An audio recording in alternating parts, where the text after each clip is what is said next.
तो हेलो दोस्तों। मेरा नाम है हर्षित और आ गए हो आप क्लास ट्वेल्थ में। ठीक है। मैं क्लास ट्वेल्थ से आपके स्कूल की भी बात कर रहा हूँ, बोर्ड्स की भी बात कर रहा हूँ। स्कूल में तो आपके बेसिकली जो होते हैं ना, यूटी, प्री बोर्ड और जो भी एटसेट्रा आपके एग्जाम्स होते हैं, मैं उन सब की बात कर रहा हूँ। मैथ्स में जो मैं क्वेश्चन बताने वाला हूँ, अगर वही आ गए तो आपको इस चैनल को सब्सक्राइब करके जाना पड़ेगा। आपको इस चैनल को सब्सक्राइब करके जाना पड़ेगा। जी हाँ, मैं बात कर रहा हूँ मैट्रिक्स चैप्टर मैट्रिसेस, जो आपका चैप्टर है, चैप्टर नंबर 3 मैट्रिसेस। इसमें जो मैं क्वेश्चन बता रहा हूँ, ये आपके UT, pre board, even board तक में आने के चांसेस है। अगर ये क्वेश्चन आप करके चले गए तो भाई आपको अच्छे मार्क्स, बोल रहा हूँ मैं, पास तो आप हो ही जाएंगे अगर ये क्वेश्चन करके गए। अच्छे मार्क्स लाने से कोई नहीं रोक सकता इस चैप्टर के अंदर। से लेकर एमसीक्यू तक सब कवर करूंगा मैं। इसमें आपका मैं एनसीईआरटी भी उठाऊंगा। वैसे तो मोस्टली एनसीईआरटी से आता है, board, pre board, school level जो भी होता है। तो एनसीईआरटी में जो भी इम्पोर्टेंट क्वेश्चन है, एक एक छाट के लाया हूँ और पूरी एनालिसिस करके आया हूँ कि जो पिछले साल में रिपीट हो रहे हैं। ठीक है। तो ये वीडियो अगर आपने स्किप कर दी थोड़ी सी भी, या 2x में देख ली, तो मेरी गलती नहीं होगी, क्योंकि आप लापरवाही कर रहे हैं। तो बिना किसी देरी के, ये 2 मिनट मैंने आपके लिए, उसके लिए मैं माफ़ी चाहता हूँ। बिना किसी देरी के लगातार क्वेश्चन करना स्टार्ट। बोला है, find the value of x, y and z if x plus y plus z is given as 9, x plus z is given as 5 और y plus z 7। ये आपका 2 मार्कर में आ सकता है या फिर एमसीक्यू में। आजकल तो एमसीक्यू भी नहीं आते, तो 1 वर्ड में आ सकता है। अगर आपका स्कूल लेवल की बात की जाए तो ठीक है, 1 वर्ड में आ सकता है। इस इक्वेशन को मान लो 1, इसको मान लो 2, इसको मान लो 3। ठीक है। फर्स्ट इक्वेशन में अगर मैं ये वाली वैल्यू y प्लस जेड की वैल्यू थर्ड इक्वेशन पुट कर दूं इसकी जगह, तो मुझे क्या रिजल्ट मिल जाएगा, x plus 7 is equals to 9। तो x की वैल्यू कितनी आ जाएगी, 2। x की वैल्यू मिल गई।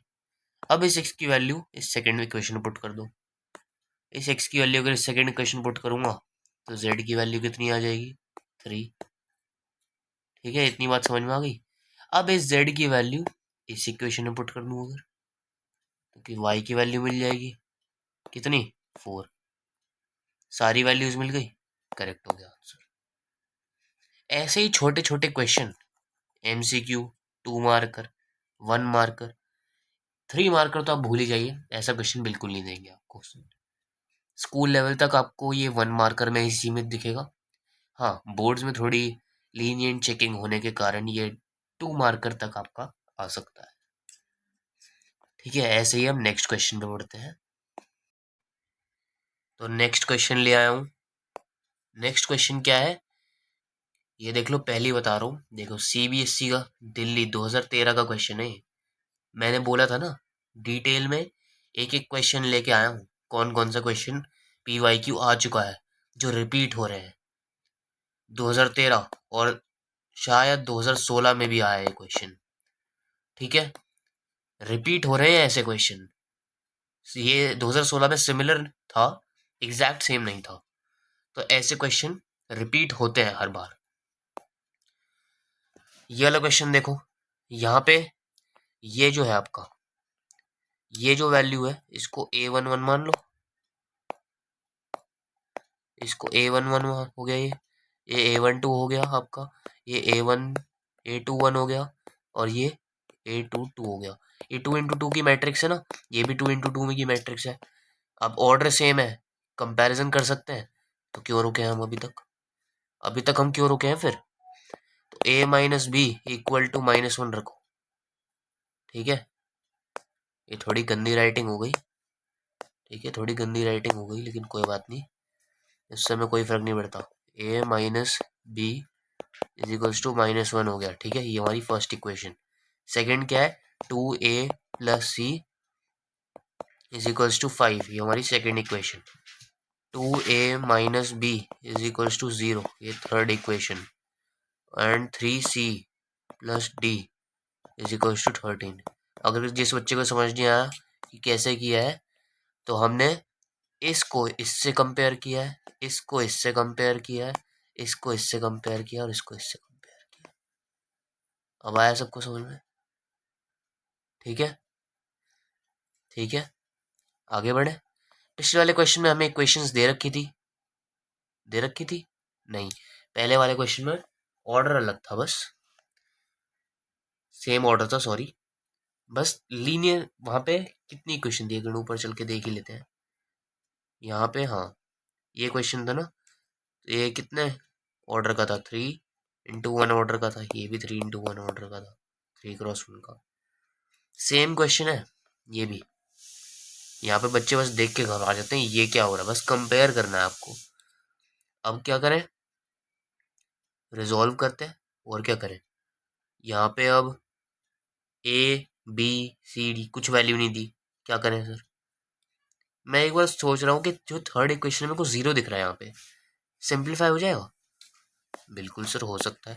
तो ये थर्ड इक्वेशन में ज़रा इधर लिख लूँ कि 2a माइनस बी मेरे को दे रखा है 0, तो 2a minus equal to be लिख सकता हूँ मैं इसे, इतनी बात समझ में आई बी को। अब जो ये b की वैल्यू है, इसे मैं फर्स्ट इक्वेशन में पुट कर दूँ, तो ये क्या हो जाएगा, a minus 2a equal to -1।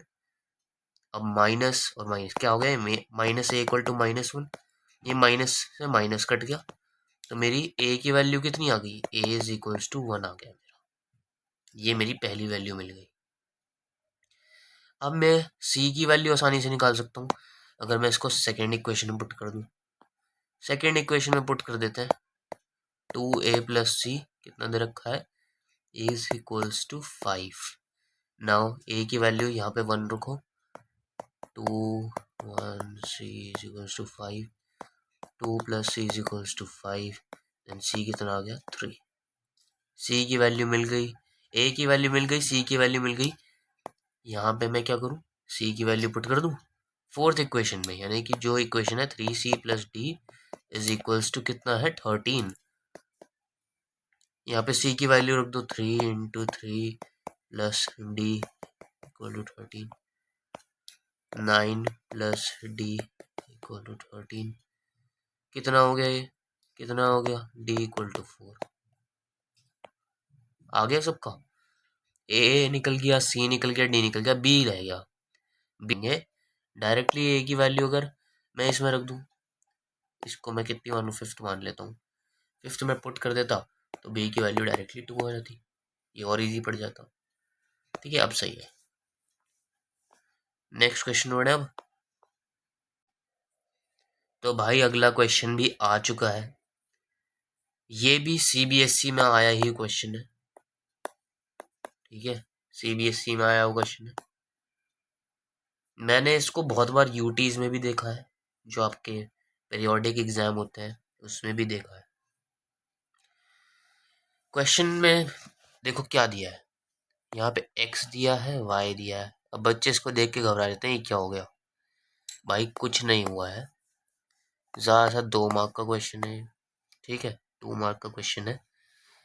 ये x जो है स्केलर है, स्केलर क्या होता है, डायरेक्टली एल्जेब्रिकली मल्टीप्लाई कर सकते हैं इसे।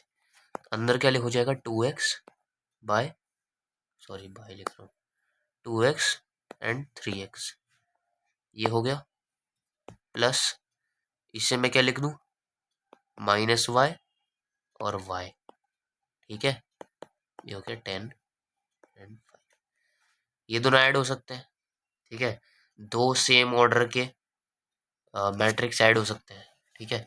तो ये हो गया 2x minus y and 3x plus y, ठीक है, 10 एंड 5। नाउ डायरेक्टली इसको कंपेयर कर दो, ये दो इक्वेशन बन गई 2x minus y equal to 10 and 3x minus plus y equal to 5।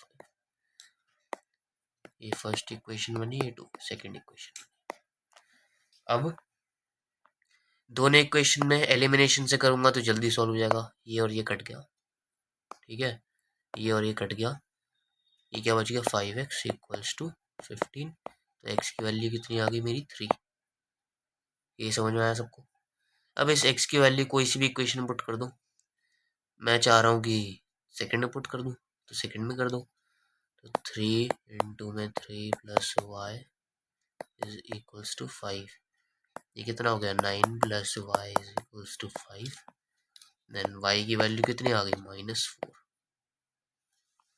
ये क्वेश्चन था, बस छोटे छोटे से क्वेश्चन है ये। तो x और y की वैल्यू फाइंड करनी थी, हमने कर दी, x और y की वैल्यू फाइंड। ऐसा ही नेक्स्ट क्वेश्चन देखो। तो भाई ये वाला जो क्वेश्चन है ना, इसे सबसे पहले तो बना लो इस पे स्टार।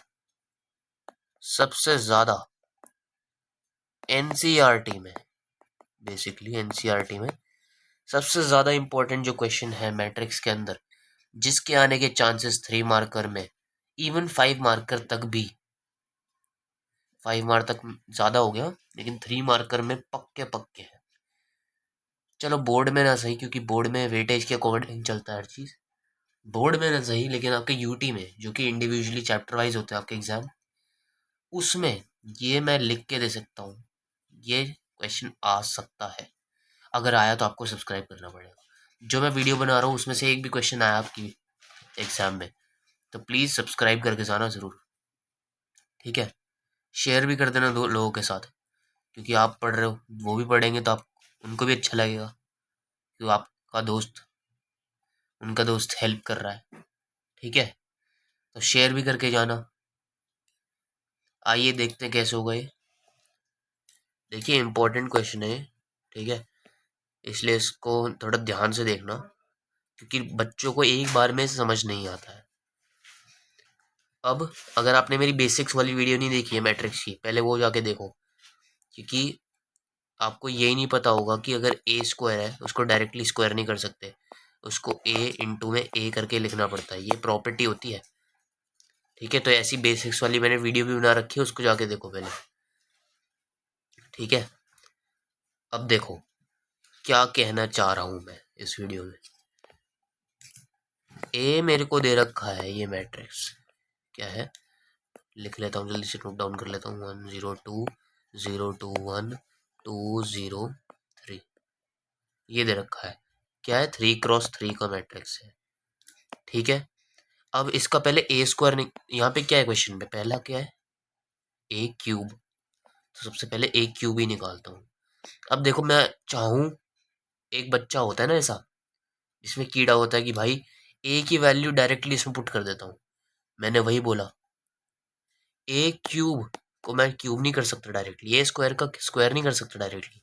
अगर मैं ए क्यूब भी कर रहा हूँ तो इसको ए इंटू ए लिखूंगा, 3 बार मल्टीप्लाई करूंगा, या फिर ए क्यूब को मैं लिखूंगा ए स्क्वायर इंटू ए, जहाँ पे ए स्क्वायर भी ये है, ठीक है, ए इंटू ए है। तो पहले हम ए क्यूब निकाल लेते हैं, ए क्यूब निकालेंगे पहले, उससे पहले मैं ए स्क्वायर निकालूंगा, ए इंटू ए करो पहले, तो क्या आएगा 1 0 2 0 2 1 2 0 3 इंटू में 1 0 2 0 2 1 2 0 3, ठीक है। अब मैंने सिखाया है कि जो पहली रो होती है उसको पहले कॉलम से ही मल्टीप्लाई करा जाता है, ऐसे ही फिर नेक्स्ट दूसरी रो दूसरा कॉलम, फिर फर्स्ट रो थर्ड कॉलम, ऐसे कर करके, ऐसे ही कर करके आपका मल्टीप्लिकेशन होते जाता है। फिर आप नेक्स्ट रो पे आ जाते हो।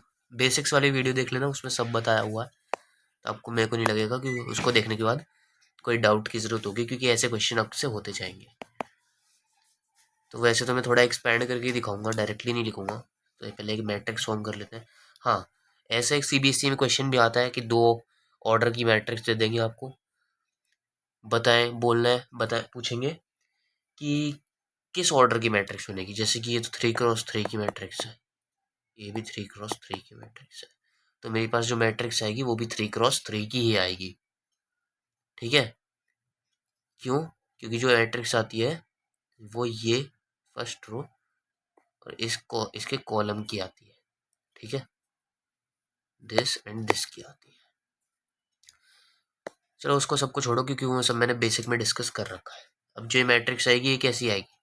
पहले 1 इंटू में 1 प्लस 0 इंटू में 0 प्लस 2 इंटू में 2, कितना हो गया ये? फिर मैं थोड़ा एक्सपेंड करके समझा रहा हूँ। 1 इंटू में 1 प्लस 0 इंटू में 0 प्लस 2 इंटू में 2। ये मेरा फर्स्ट A11 होगा। ये लिखना नहीं है ऐसे, आपको जिस समझाने का तरीका है। तो कितना हो गया ये? 2 2 ज़ा 4, 4 प्लस 1 5।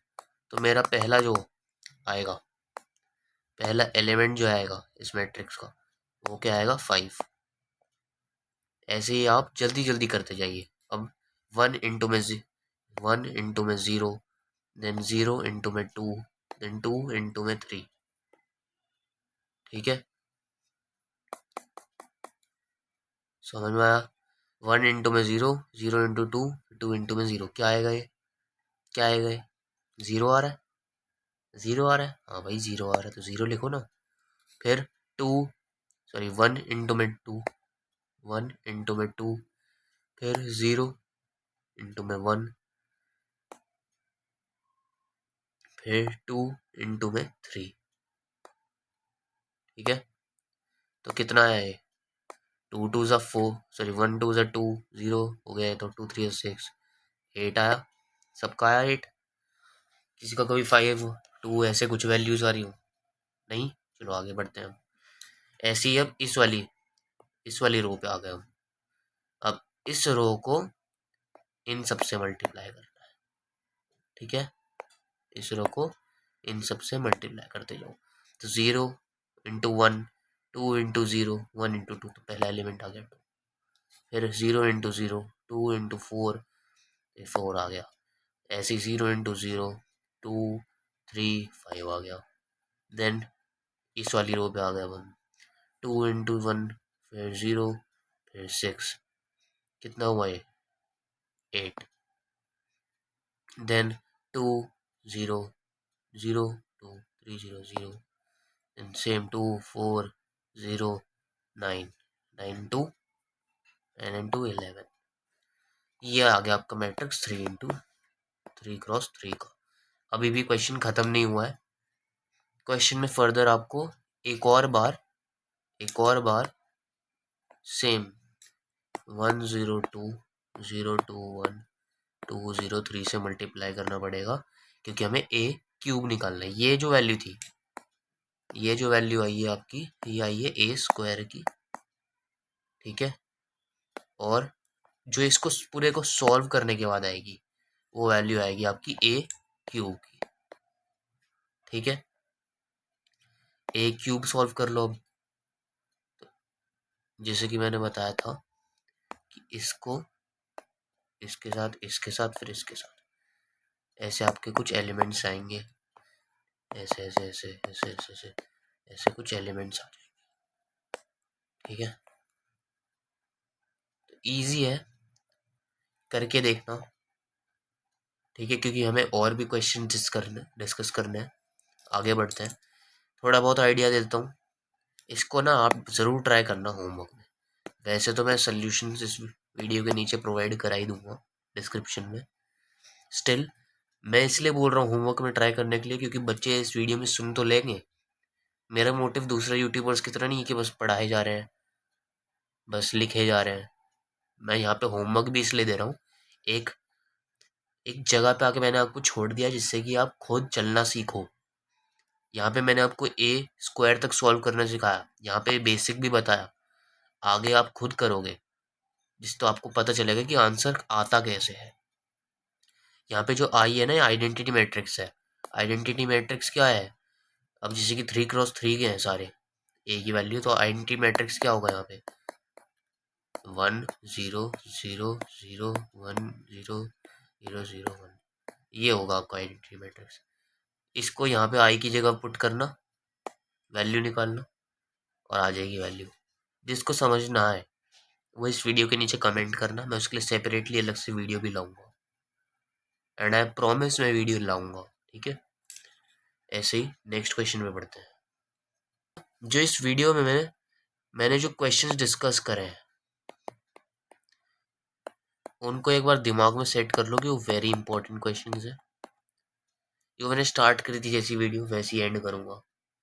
वो बोर्ड्स, आपके जो स्कूल लेवल के एग्जाम है, यूटी, पीई, प्री बोर्ड, जो भी होते हैं आपके स्कूल में, कोई से भी आप बोर्ड के स्टूडेंट हैं, आईसीएससी, सीबीएसई, कोई से भी बोर्ड के स्टूडेंट हैं, अगर ये चैप्टर आपके स्कूल में आ रहा है और मैट्रिक्स आ रहा है तो ये क्वेश्चन ज़रूर आने वाले हैं। फिर से बोल रहा हूँ, ये ज़रूर आने वाले हैं। तो मेक श्योर पहले तो आप इस वीडियो को सब्सक्राइब कर दो, मेरे चैनल को बेसिकली सब्सक्राइब कर दो। ऐसा ही एक लाल कलर का लोगो होगा, उस पर टिक कर दो, दबा दो एक बार, और एक थम्स अप भी दे दो, ठीक है। एक थम्स अप, एक लाइक भी कर देना,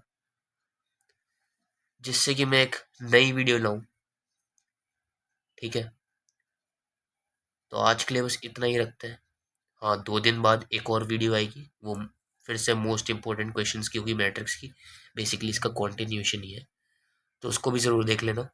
उसमें थोड़े और हायर लेवल के और थोड़े और अच्छे क्वेश्चन होंगे। उसमें मैं आपको स्क्यू सिमेट्रिक, सिमेट्रिक, और ऐसा जो क्वेश्चन कराया था लास्ट, कहाँ गया, ये जो क्वेश्चन कराया था, ऐसा एक और क्वेश्चन आपको देखने को मिलेगा। हाँ, ये तो मैंने होमवर्क में दिया है, इसको ट्राई ज़रूर करना क्योंकि बहुत इंपॉर्टेंट क्वेश्चन है। ये आपके यूटी में तो ज़रूर आ सकता है, बोर्ड्स में तो आया भी हुआ है, तो ज़रूर करके जाना इसको।